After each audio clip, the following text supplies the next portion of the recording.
स्वागत है आप सभी का टारगेट विथ अजय सर में। सभी बच्चे लाइव आ जाएंगे और वीडियो को एक बार शेयर कर देंगे। सॉरी बच्चों, वीडियो को शेयर नहीं करेंगे, वीडियो को शेयर नहीं करना है। सभी बच्चे लाइव आ जाएं, वीडियो को एक बार लाइक कर दें।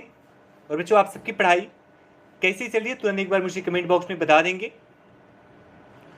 फराजी good evening, Anil Kumar good evening, Archana, Ranshni, Preeti, Geetu, Hem Singh, Anita, Farah, Rekha, okay Farah, okay, Yogesh good evening, Savita, Sarita, Priyanka, Neet, बच्चों सभी को गुड थैंक यू मॉर्निंग बच्चों।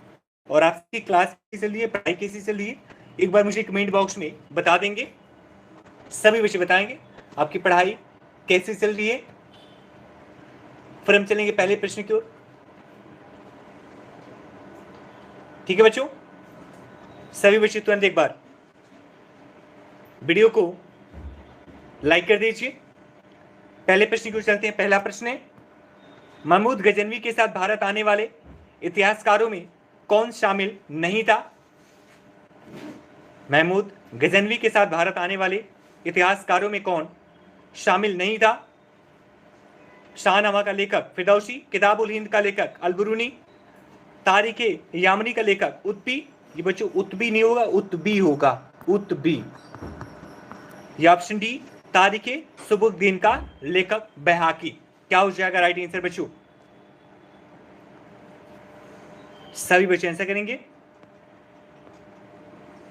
और इसका राइट आंसर हो जाएगा बच्चों option A. Option A is the right, Shahnameh का लेखक फिरदौसी। ठीक है बच्चों, महमूद गजनवी के साथ शाहनामा का लेखक जो फिरदौसी था ये बच्चों नहीं आया था। बाकी बच्चों ये तीनों जो है वो महमूद गजनवी के साथ भारत आए थे। ठीक है, नेक्स्ट प्रश्न निकलेंगे। महमूद गजनवी के आक्रमण के परिणाम स्वरूप कौन सा शहर फारसी संस्कृति का केंद्र बन गया? महमूद गजनवी के आक्रमण के परिणाम स्वरूप कौन सा शहर फारसी संस्कृति का केंद्र बन गया? लाहौर, दिल्ली, दौलताबाद या इनमें से कोई नहीं?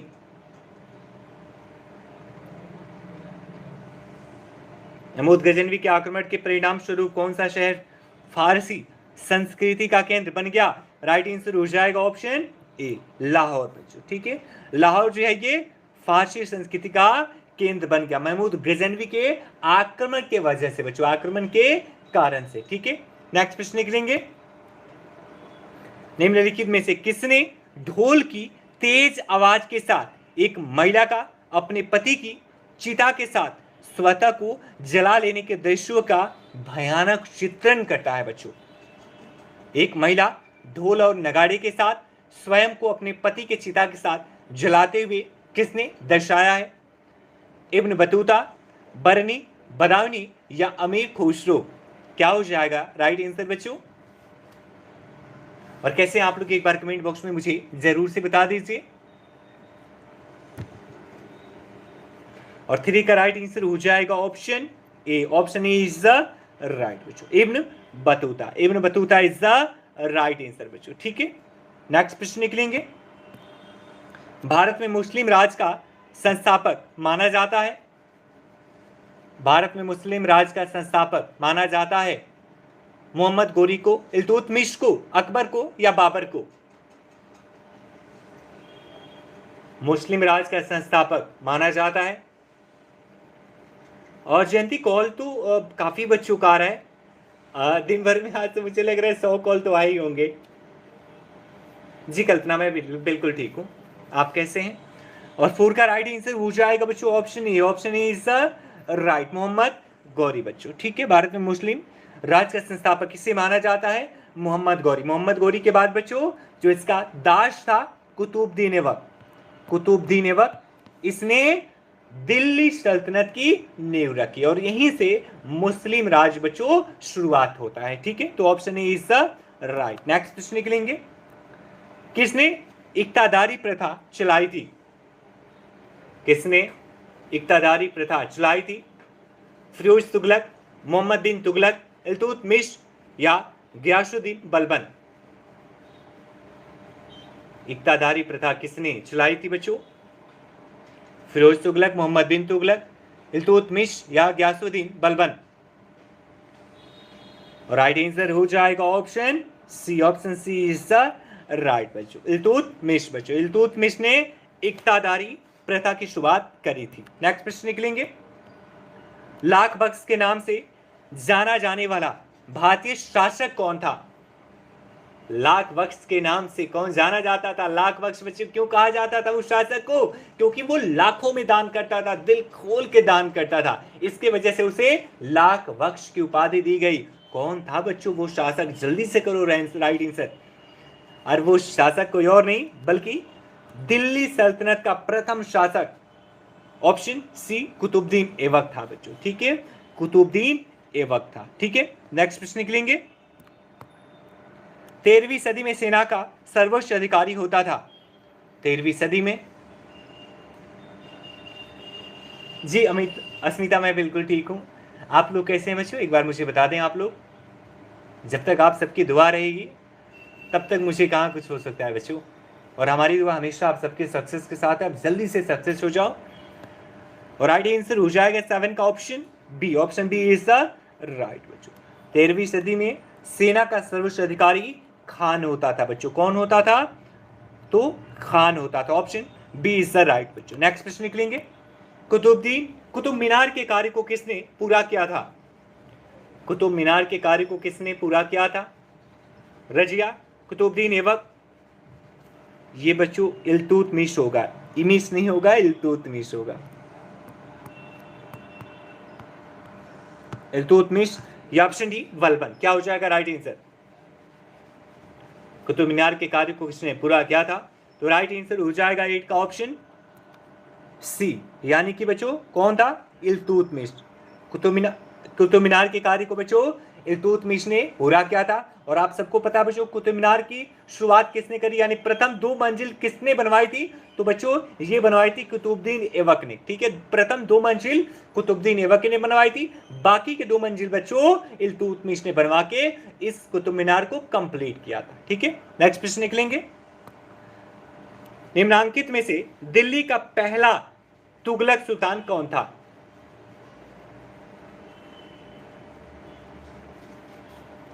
अस्मिता 8 बजे ही ली थी कल भी मैंने क्लास। जी बिल्कुल फरहा, बिल्कुल कुतुबुद्दीन। क्या हो जाएगा राइट आंसर बच्चों? दिल्ली का पहला सुल्तान कौन था? और ये तो मैंने अभी पहले ही बता दिया बच्चों। ऑप्शन हो जाएगा 9 का ऑप्शन ए, तुगलक सुल्तान। ऑप्शन ए गयासुद्दीन तुगलक बच्चों। Ghiyasuddin Tughlaq is the right answer. Okay Kalpana, very good. Okay Supriya, हाँ बिल्कुल एनसीईआरटी में तो बिल्कुल ऑलमोस्ट बच्चों ये सब कुछ मिल ही जाएगा, ऑलमोस्ट ये सब कुछ मिल जाएगा। दिल्ली का पहला तुगलक सुल्तान बच्चों गयासुद्दीन तुगलक था। नेक्स्ट प्रश्न निकलेंगे, पंजाब के हिंदूशाही राजवंश को किसने स्थापित किया? पंजाब के हिंदूशाही राजवंश को किसने स्थापित किया? वसुमित्र, कल्लर, जयपाल या महिपाल? क्या हो जाएगा राइट आंसर?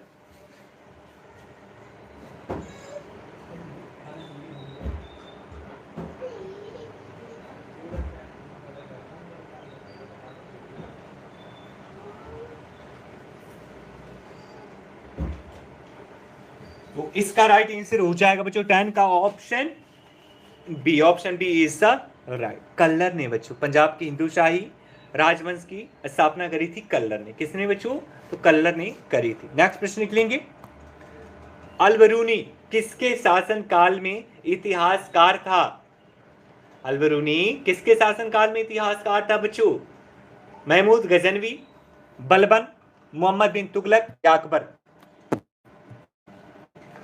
किस शासन काल इतिहासकार अलबरूनी? इसका राइट आंसर हो जाएगा बच्चों ऑप्शन ए, महमूद गजनवी। क्योंकि बच्चों महमूद गजनवी के साथ ही तो ये आया था।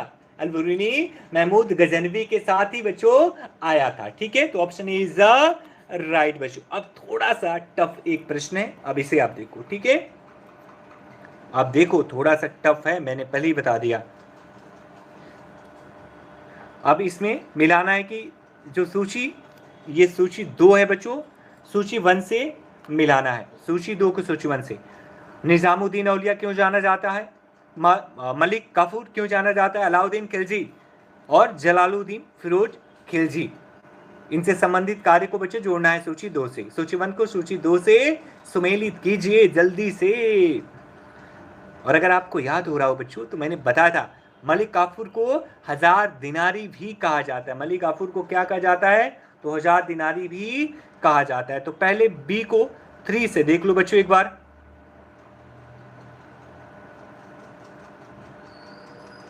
जल्दी से देख लो आप बच्चों, बी को 4 से, सॉरी बच्चों, बी को 4 से देख लो कौन सा आ रहा है। तो यहां पे देखो बी से 4 सिर्फ एक ही जगह है, ऑप्शन ए में। तो मलिक काफूर तो आप सबको पता है बच्चों कि इसे 1000 दिनार में अलाउद्दीन खिलजी ने गुजरात अभियान के समय में खरीदा था। 1000 दिनार में मलिक काफूर को अलाउद्दीन खिलजी ने खरीदा था, इसके वजह से इसे 1000 दिनारी कहते हैं। तो अगर एक आपको ऑप्शन यहाँ पे दिख गया बच्चों कि मलिक काफूर किससे संबंधित है? 1000 दिनारी से, तो बाकी आप मिला लेंगे। एक का क्या हो जाएगा? 2 हो जाएगा। निजामुद्दीन औलिया, जिनका दरगाह दिल्ली में है, बहुत बड़े सूफी संत थे, और बजरंगी भाईजान मूवी में बच्चों इनके जो कुछ कहानी के हिस्से हैं, तो ये आप देख सकते हैं। और सी का हो जाएगा 1 बच्चों, यानी कि अलाउद्दीन खिलजी ने नियंत्रित दाम व राशन की शुरुआत करी थी। ऑप्शन डी हो जाएगा ऑप्शन 3। ठीक है, नेक्स्ट प्रश्न निकलेंगे। निम्नलिखित में से कौन सा शासक या दास गुलाम राजवंश से संबंधित है? बहुत इजी प्रश्न बच्चों। एक आध प्राची, एक आध तो आते ही आते हैं, एक आध तो क्वेश्चन बच्चों आते ही हैं, इसलिए मैं बहुत नहीं डालता, एक आध ही डालता हूं। और इसमें एक क्वेश्चन को मैं नहीं लेना है, यहाँ पे 4 क्वेश्चन आपका मैंने तैयार करवाया। ठीक है, निजामुद्दीन औलिया क्यों संबंधित है? तो एक सूफी संत थे। तो यहाँ से 4 क्वेश्चन आपको तैयार करना है। ये आए या ना आए, बड़ा क्वेश्चन आए ना आए, लेकिन यहाँ से 4 क्वेश्चन तो आपका निकल गया ना। तो ये 4 क्वेश्चन आप यहाँ से बनाओ। ठीक है, मैच वाला चलो ये नहीं आए, आए अलग बात है, लेकिन 4 क्वेश्चन यहाँ से आप तैयार करो। ठीक है, नेक्स्ट प्रश्न क्यों, और इसका राइट आंसर क्या हो जाएगा 13 का? तो option is the right, option is the right. Next प्रश्न निकलेंगे। दक्षिण अफ्रीकी यात्री इब्न बतूता किसके शासन काल में भारत आया था? ओके, हमारे यहाँ भी हमारी दीदी आई हैं, मम्मी आई हैं, तो दीदी खाना बना रही हैं, बहुत ही स्वादिष्ट बनाती हैं, शायद आप लोगों जैसे। जल्दी से आंसर करेंगे बच्चों। दक्षिण अफ्रीकी यात्री इब्न बतूता किसके शासन काल में भारत आया था? तो राइट आंसर हो जाएगा option C. Option C is the right. Mohammad bin Tughlaq के समय में बच्चों, मोहम्मद बिन तुगलक के समय में इब्न बतूता जो है भारत आया था बच्चों। कहाँ का था? दक्षिण अफ्रीका। दक्षिण अफ्रीका याद है बच्चों, गांधी जी 1915 तक दक्षिण अफ्रीका में ही थे। 1915 में गांधी जी वापिस आए थे भारत। ठीक है, और फिर उन्होंने सबसे पहला आंदोलन कौन सा चलाया? तो चंपारण आंदोलन। ठीक है बच्चों, नेक्स्ट प्रश्न निकलेंगे। किसने अपने आप को खलीफा घोषित किया? खलीफा के पद को बच्चों कमाल पाशा ने 1924 में खत्म कर दिया। ठीक है, खलीफा के पद को कमाल पाशा ने 1924 में खत्म कर दिया। तो इसका राइट आंसर क्या हो जाएगा? ऑप्शन हो जाएगा डी, मुबारक शाह खिलजी बच्चों। मुबारक शाह खिलजी ने अपने आप खलीफा घोषित किया, जबकि मुस्लिमों के धर्मगुरु थे वो अलग खलीफा हुआ करते थे, जो तुर्की हुआ करते थे बच्चों। ठीक है, तो इसका ऑप्शन हो जाएगा डी। लेकिन मुबारक शाह खिलजी एकमात्र ऐसा शासक था जो स्वयं को स्वयं को खलीफा घोषित किया। नेक्स्ट प्रश्न निकलेंगे। लोधी वंश का संस्थापक कौन था? इब्राहिम लोधी। इब्राहिम लोधी को तो आप जानते ही हैं, 1526 के युद्ध में, जो पानीपत का पहला युद्ध हुआ 1526 में, इसमें बाबर के साथ पराजित हुआ और अंत हो गया लोधी वंश का। तो ये पहला तो हो नहीं सकता बच्चों, आखिरी जरूर हो सकता है, और पहला हो जाएगा ऑप्शन सी, बहलोल लोधी बच्चों। बहलोल लोधी ने नींव रखी थी लोधी वंश की। इसके बाद से सिकंदर लोधी, और इसके बाद से हो जाएगा इब्राहिम लोधी। नेक्स्ट प्रश्न निकलेंगे। भारतीय इतिहास में बाजार नियमों यानी मूल्य नियंत्रण पद्धति की शुरुआत किसने करी थी? अभी हमने जो मैच वाला क्वेश्चन था, मैच करने में, वहां ये प्रश्न का आंसर था बच्चों। अब बताओ जल्दी से, मैंने बोला था ना यहाँ से 4 क्वेश्चन बनेंगे, एक क्वेश्चन तो वहीं से निकल के आ गया। अब बताओ जल्दी से, मूल्य नियंत्रण पद्धति की शुरुआत किसने करी थी? जल्दी से करो आंसर।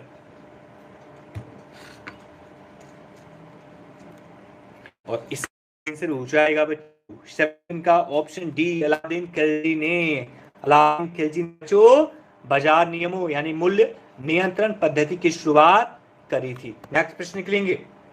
राज संबंध उलेमा के दखल का विरोध किस सुल्तान ने किया था? ओके सुप्रिया कुशवाहा जी। राज्य संबंधों में उलेमा के दखल का विरोध किस सुल्तान ने किया था? बलबन ने, अलाउद्दीन खिलजी ने, फिरोज शाह तुगलक ने, या इनमें से कोई नहीं?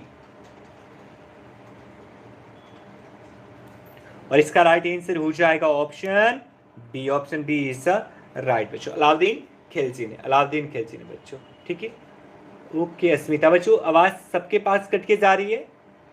मेरी आवाज सबके पास कट के जा रही है? एक बार कमेंट बॉक्स करें, या ऑल क्लियर है? नेक्स्ट प्रश्न निकलेंगे।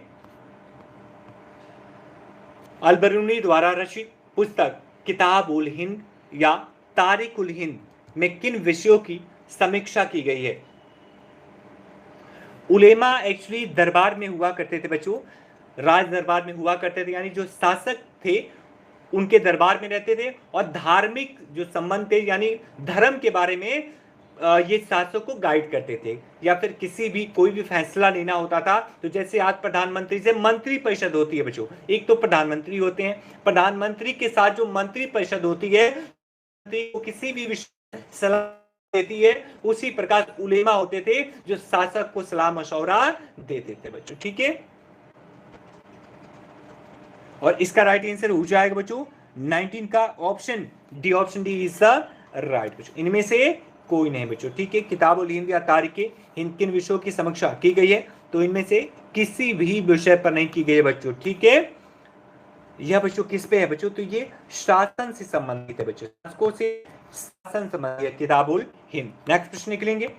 अल-बरूनी का पूरा नाम क्या था बच्चों? जल्दी से करो आंसर।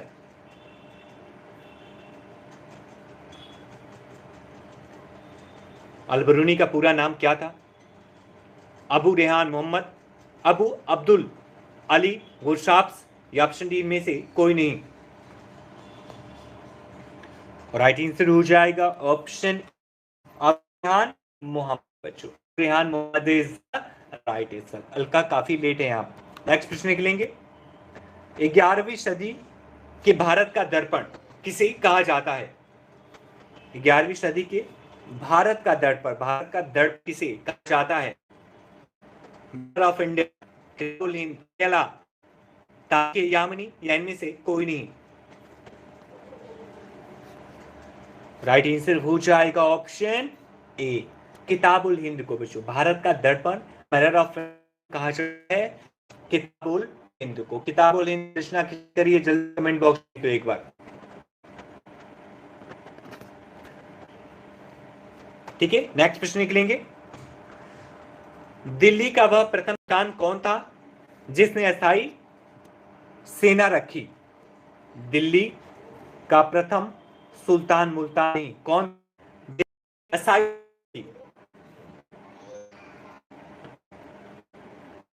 आंसर कर दो बच्चों।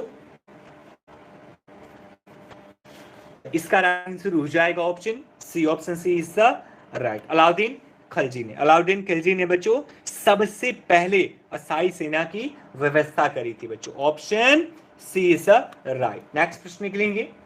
निम्न में से कौन गुलरुखी, गुलरुखी के नाम से कविताएं लिखता था? आवाज बच्चों, आवाज ज्यादा कट रही है, एक बार मुझे बता दें दोबारा से, या ऑल क्लियर है? ओके प्राची,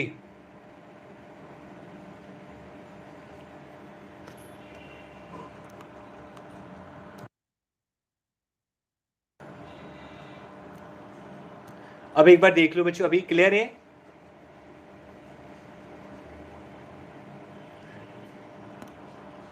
अभी एक बार देख ले बच्चों, अभी क्लियर है? और इसका राइट आंसर हो जाएगा बच्चों ऑप्शन डी, सिकंदर लोदी।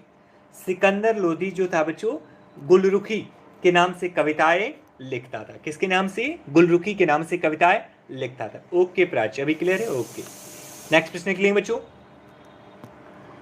दिल्ली पर शासन करने वाले निम्न वंशों का सही क्रम क्या है? अभी क्लियर है बच्चों? ऑल क्लियर है? All clear? दिल्ली पर शासन करने वाले निम्न टोटल 5 वंशों ने दिल्ली पर शासन किए, वो पांचों का क्रम क्या है बच्चों? जल्दी से करो। पहला तो आपको मैं हिंट दे के बता दे रहा हूं, गुलाम वंश की नींव किसने रखी थी? तो कुतुबुद्दीन ऐबक ने रखी थी बच्चों, ठीक है। और गुलाम वंश को एक और नाम दिया जाता है, मामलुक वंश। मामलुक वंश भी कहा जाता है बच्चों गुलाम वंश का। तो कभी अगर गुलाम वंश ना दे के मामलुक वंश से दे तो कंफ्यूज नहीं होना है, ठीक है। तो पहला तो बच्चों गुलाम वंश, आगे का बताओ जल्दी से, चार आगे का बता दो। अंतिम भी बता दे रहे, चलो अंतिम भी बता दिए। तुगलक, सिकंदर लोदी जो अंतिम शासक था, सिकंदर लोदी बच्चों, ठीक है। सॉरी, अंतिम लोदी था, लोदी अंतिम शासक था। अब उनको बता, बट जल्दी से हम देखो कौन सा 24 का राइट आंसर हो जाएगा। 24 का option B, option B is right. एक मिनट बच्चों, ठीक है, ऑप्शन बी इज राइट। पहला तो पहले गुलाम वंश यानी मामलुक, दूसरा वंश, तीसरा क्या हो जाएगा बच्चों? तुगलक वंश। चौथा कौन सा हो जाएगा? तो हो जाएगा बच्चों सैयद वंश। और पांचवा हो जाएगा लोदी, ठीक है। Option B is the right. Next प्रश्न निकलेंगे। अलाई दरवाजा निम्न में से किसका मुख्य द्वार है?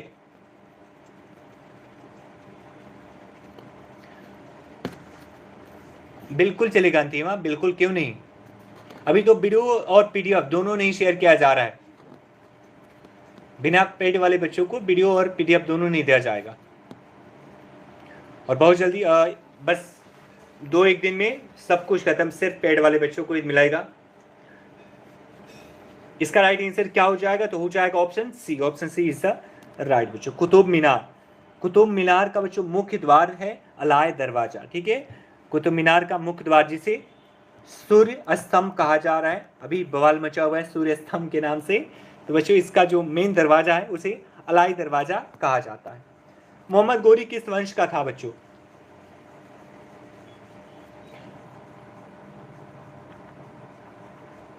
प्राची पेड वाली क्लास में आप पढ़ रही हैं, लेकिन आपको अभी मिल रहा है, लेकिन कल परसों से ये नहीं मिलेगा, ठीक है। जिन बच्चों का एडमिशन नहीं है, कल परसों से क्लास नहीं मिलेगी, ठीक है जी। अंतिम अभी 1-2 दिन एक्चुअली मैं थोड़ा सा रिलीफ ले रहा हूँ, इसलिए सबको अभी दे रहा हूँ। अदरवाइज 1-2 दिन में अभी मैं क्लोज करवा दूंगा इसको, ठीक है। 1-2 दिन में, कल से नहीं, मंडे से बच्चों, ठीक है। मंडे से किसी भी हाल में किसी को क्लास नहीं मिलेगी। मंडे से सिर्फ एडमिशन वाले बच्चे को ही क्लास मिलेगी, और वही यूट्यूब पर देख भी पाएगा, भाई कोई एक्सेस नहीं कर पाएगा, ठीक है। बाकी कोई भी क्लास पे एक्सेस नहीं कर पाएगा। राइट आंसर क्या हो जाएगा 26 का? 26 का हो जाएगा ऑप्शन बी, संस वनी। मोहम्मद गोरी किस वंश का था? तो संस वनी वंश का था, संस वनी वंश का था। नेक्स्ट प्रश्न निकलेंगे। मोहम्मद गोरी को किस अन्य नाम से भी जाना जाता है? शहाबुद्दीन, मोइनुद्दीन, मोहम्मद दिन साम, या ऑप्शन डी इनमें से कोई नहीं। राइट आंसर हो जाएगा option D, option D is the right. इनमें से कोई नहीं बच्चों, ठीक है। मोहम्मद गोरी को किस अन्य नाम से जाना जाता है? तो इनमें से कोई भी नहीं बच्चों। नेक्स्ट प्रश्न निकलेंगे। मोहम्मद गोरी ने 1175 ईस्वी में भारत का पहला आक्रमण किस राज्य के खिलाफ किया था?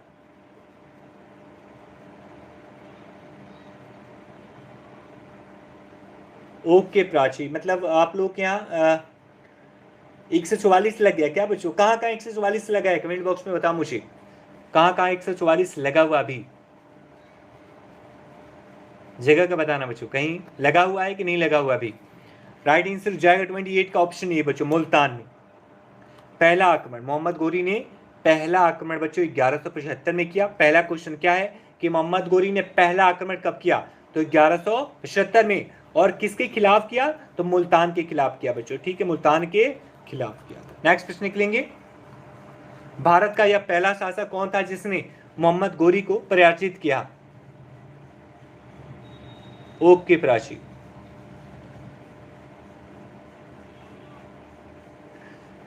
बहुत बुरा सिचुएशन है, बाहर निकलना थोड़ा सा टफ है बच्चों।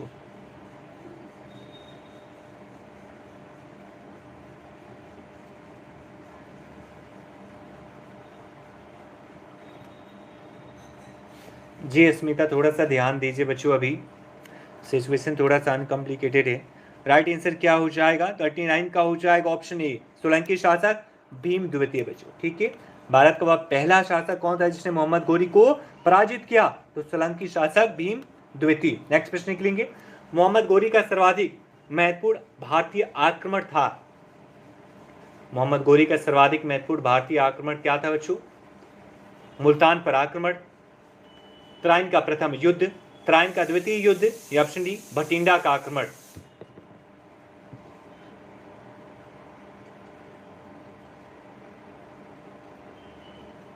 ओके अश्मिता, कोई नहीं।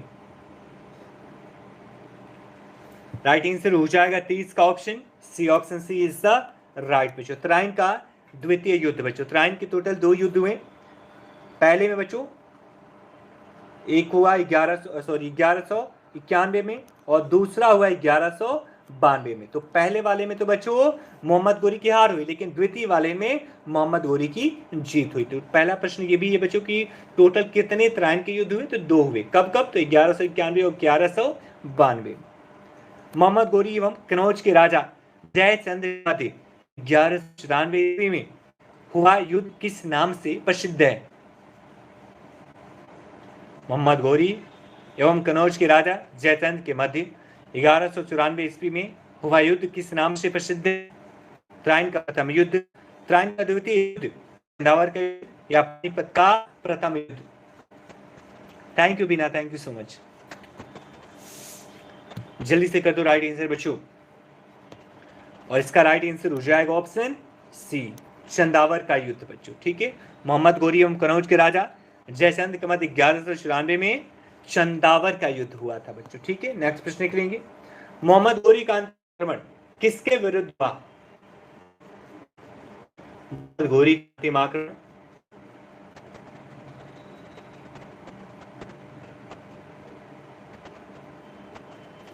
जल्दी से आंसर कर जो बच्चों।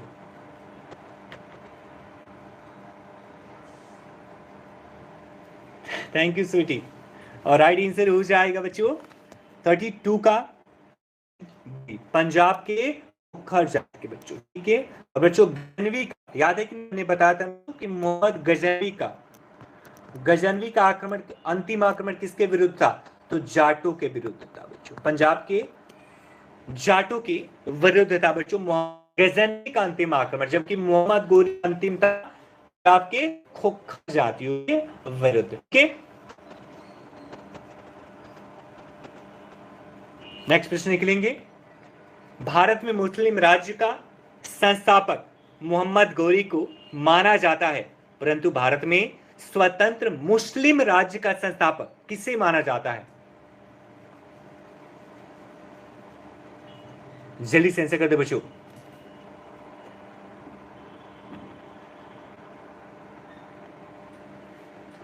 भारत में मुस्लिम राज्य का संस्थापक मोहम्मद गोरी को माना जाता है, जबकि स्वतंत्र मुस्लिम राज्य का संस्थापक किसे माना जाता है? तो राइट आंसर हो जाएगा कुतुबुद्दीन ऐबक बच्चों, option is the right, Qutubuddin Aibak. ठीक है, नेक्स्ट प्रश्न निकलेंगे,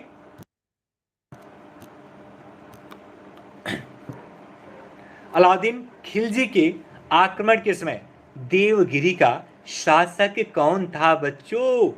बढ़िया प्रश्न है, क्योंकि ये जो भी शासक था बच्चों इतना डरपोक निकला कि इसने एक सोने की अपनी मूर्ति बनवाई। ठीक है, सोने की अपनी मूर्ति बनवाई, और इसने क्या करा, अपने गले में एक सोने का सिक्कर जो होता है बच्चों, जंजीर जो होती है, वो बनवा के अपने गले में डाल के और ये भिजवा दिया अलाउद्दीन खिलजी के पास। इसका मतलब ये था कि मैं पहले से पराजित हूं और मैं आपका दास हूं, तो आप मेरे ऊपर आक्रमण ना करो। ये था देवगिरी की कहानी।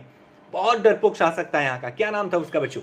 जल्दी से आंसर कर दो, और इसका राइट आंसर हो जाएगा ऑप्शन ए, रामचंद्र देव बच्चों, रामचंद्र देव। जैसे ही से पता चला कि अलाउद्दीन खिलजी ने हमारे राज्य पर आक्रमण किया है, इसने तुरंत एक सोने की मूर्ति बनवाई और उसमें एक जंजीर डाल दी सोने की, और राजा को भिजवा दी। मतलब जी कि मैं हुआ हूं, आप मुझे मत मारो, मैं दास हूं आपका। ठीक है, नेक्स्ट प्रश्न निकलेंगे, जब उसने राज्य प्राप्त किया तो वह शरीयत के नियमों और आदेशों से पूर्णतया स्वतंत्र था बच्चों, यहां पे था होगा। ठीक है, था। बर्नी ने यह कथन किस सुल्तान के लिए कहा है?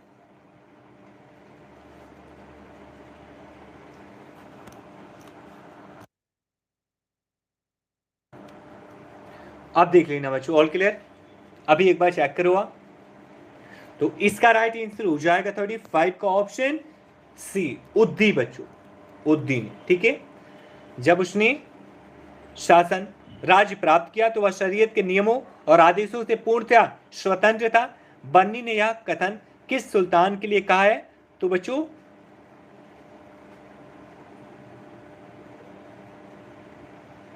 यहां पे बच्चों कुछ मिस्टेक है, कुछ मिस्टेक है। उद्दी नहीं बच्चों, ये अलाउद्दीन खिलजी होगा बच्चों। ठीक है, यहां पर हो जाएगा अलाउद्दीन खिलजी, अलाउद्दीन खिलजी इसका राइट आंसर होगा बच्चों। ठीक है, यहां पर सही कर लेना। नेक्स्ट प्रश्न निकलेंगे, सल्तनत काल में भू राजस्व का सर्वोत्तम ग्रामीण अधिकारी था। Okay Prachi, all clear. सल्तनत काल में भू राजस्व का सर्वोत्तम अधिकारी कौन था? चौधरी, रावत, मलिक या पटवारी? और इसका राइट आंसर हो जाएगा ऑप्शन ए, चौधरी। Option A is the right बच्चों। सल्तनत काल में भू राजस्व का सर्वोत्तम ग्रामीण अधिकारी चौधरी था बच्चों। Option A is the right. Timur के आक्रमण के बाद भारत में किस वंश का राज्य स्थापित हुआ? तैमूर के आक्रमण के बाद भारत में किस वंश का राज स्थापित हुआ? लोधी वंश, सैयद वंश, तुगलक वंश या खिलजी वंश? राइट आंसर हो जाएगा बच्चों option B, option B is the right बच्चों। ठीक है, सैयद वंश बच्चों। ठीक है, सैयद वंश। नेक्स्ट प्रश्न निकलेंगे, निम्नलिखित में से किस सुल्तान के दरबार में सबसे अधिक गुलाम थे? बहुत बढ़िया प्रश्न है बच्चों। किस सुल्तान के दरबार में सबसे अधिक गुलाम थे बच्चों? बलबन, बचन नहीं बलबन, बलबन, अलाउद्दीन खिलजी, मोहम्मद बिन तुगलक या फिरोज तुगलक? ओके जयंती, ओके। और राइट आंसर हो जाएगा ऑप्शन डी, फिरोज तुगलक बच्चों। फिरोज शाह तुगलक के दरबार में सबसे ज्यादा गुलाम थे बच्चों। ठीक है, सबसे अधिक गुलाम थे। अलाउद्दीन खिलजी के बारे में आप सबसे इसने अपनी हत्या करके शासन सत्ता संभाली। इसके चाचा कौन थे? तो गियासुद्दीन खिलजी थे। ठीक है बच्चों, सॉरी जलालुद्दीन खिलजी, सॉरी बच्चों, जलालुद्दीन खिलजी इनके चाचा थे। ठीक है बच्चों, के बाद बलबन का, जब भी मैं किसी कुल व्यक्ति को देखता हूं मेरा हाथ अपने आप तलवार पर चला जा रहा है। ठीक है, यह कथन किसने कहा बच्चों? प्रश्न में पूछता है। ठीक है, प्रश्न में हमेशा पूछता है कि किस सुल्तान ने कहा था कि जब भी मैं किसी निम्न कुल के व्यक्ति को देखता हूं तो मेरा हाथ तलवार पे स्वतः ही चला जाता है? तो बलबन ने कहा था। और मोहम्मद बिन तुगलक के बारे में जानते हैं बच्चों, सबसे अधिक और सबसे विफल राजा माना जाता है। इसके मरने के बाद से कटाक्ष किया इतिहासकारों ने कि इसके मरने के बाद से जनता को इससे और इसको जनता से छुटकारा मिल गया। ठीक है,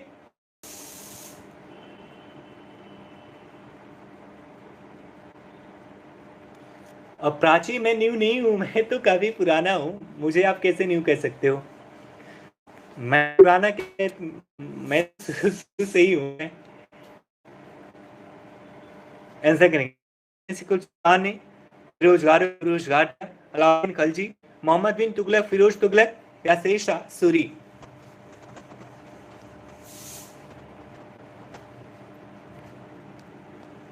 और इसका राइट आंसर हो जाएगा ऑप्शन सी, फिरोज तुगलक बच्चों। यानी फिरोज शाह तुगलक ने बच्चों, फिरोज शाह तुगलक ने एक अलग विभाग बनवाया था बच्चों, बेरोजगारों के लिए एक अलग विभाग बनवाया था। नेक्स्ट प्रश्न निकलेंगे। ओके प्राची, ओके, कोई बात, बहुत जल्दी आप भी पुराने हो जाएंगे। निम्नलिखित में से किस सुल्तान ने फूलों की गुणवत्ता सुधारने के लिए उपाय किए थे?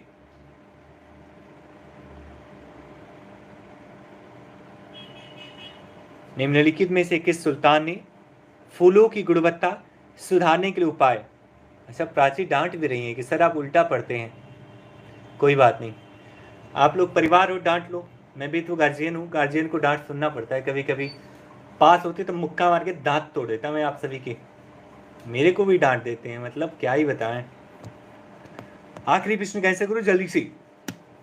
किस सुल्तान ने फूलों की गुणवत्ता सुधारने के लिए उपाय किए थे? तो राइट आंसर हो जाएगा option D, sorry option B, Firoz Shah Tughlaq. यही फिरोज शाह तुगलक जिसने सबसे अधिक नहरों का निर्माण कराया था और फिरोजाबाद शहर बसाया था बच्चों। फिरोजाबाद शहर जहां पर चूड़ियां बड़ी फेमस है बच्चों, फिरोजाबाद की चूड़ियां बहुत फेमस हैं। यही है फिरोज शाह तुगलक बच्चों, ठीक है। तो ये आपके फोर्थ क्वेश्चन थे बच्चों। अगर आप एडमिशन लेना चाहते हैं तो जल्दी से ले लो, क्योंकि मंडे से तो आपको क्लास मिलने से रही। जिनका एडमिशन नहीं है 9415607053 पे कॉल करके आप एडमिशन ले सकते। फी की 14 टॉपर, तो अदरवाइज फी आप लगेगी 1999। ऑफर है 1499 में आप एडमिशन ले सकते हैं बच्चों। ओके बच्चों, थैंक यू सो मच। अपना स्कोर बता दो फटाफट, ठीक है। आज का टॉपिक लेकिन टॉपिक तो इजी था, सल्तनत का है बच्चों। ऐसा क्या था जो आपको समझ नहीं, मुझे पूछते हैं। नहीं अस्मिता, बिल्कुल नहीं, आपका ही जवाब। अंतिमा, आप लड़ लो मेरे से। अंतिमा तो फोन करके भी मुझे डांटती है, सर आपने ये नहीं बताया, मेरे क्वेश्चन का जवाब नहीं दिया आपने। क्योंकि अंतिमा और कई सारे बच्चे हैं जो काफी पुराने हैं। ओके बच्चों, बाय बाय, टेक केयर बच्चों, thank you so much, God